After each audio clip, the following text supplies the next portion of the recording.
ورحمة الله وبركاته. وعليكم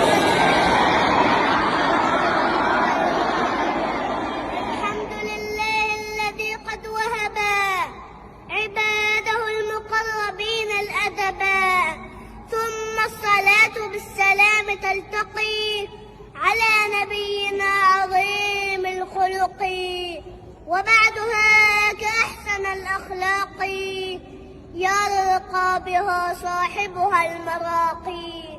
فأولا راع مع الله الأدب بترك الإثم وبفعل ما وجب، وحسن ظن وتوكل رجاء، حب وتوحيد ومن خاف نجا.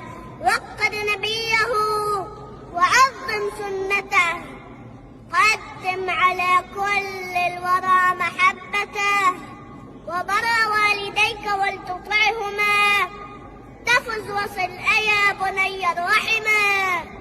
بجل كبيرا وارحم الصغيرا، وساعد الضعيف والفقيرا، وكن شجاعا صابرا كريما، وشاكرا وفطنا حليما، وذا أنات وحياء وارفقي، وكن أمينا وتواضع واصدقي. تحل بالعدل وبالإحسان والعفو والوفاء والإتقان. سن اللسان واحفظ الجوارح، أحب كل مسلم كن ناصحا. تقبل النصح من الثقات، وكن محافظا على الصلاة، ووقتك اشغله بالانتفاع، والمال فاحفظه عن الضياع. بهمة تعلم المفيدا، وطالع الكتب تنال المزيدا.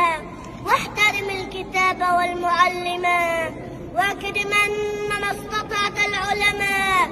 أقبل وانصتن للمحدث، وقدم الأكبر في التحدث.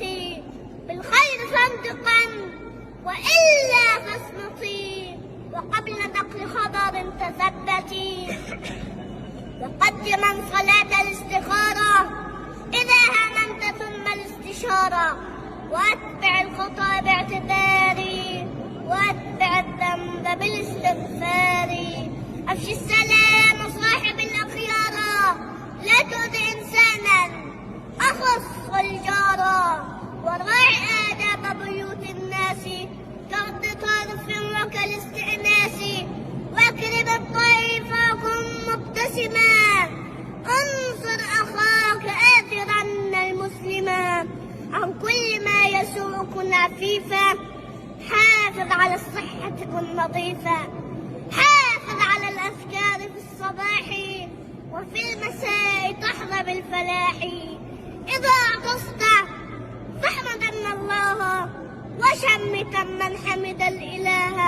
على اليمين طاهرا من باكرا، وكن لأذكار المنام ذاكرا. مما يلي كل باليمين سمي، في أول ثم أحمدا في الختم. أحمده جل مصليا على نبينا، يا رب نظمي فاقبلا. بالتكبير الله أكبر ولله الحمد. ما شاء الله عليك يا مجد، لقد سمعنا من مجد نظم أحسن الأخلاق.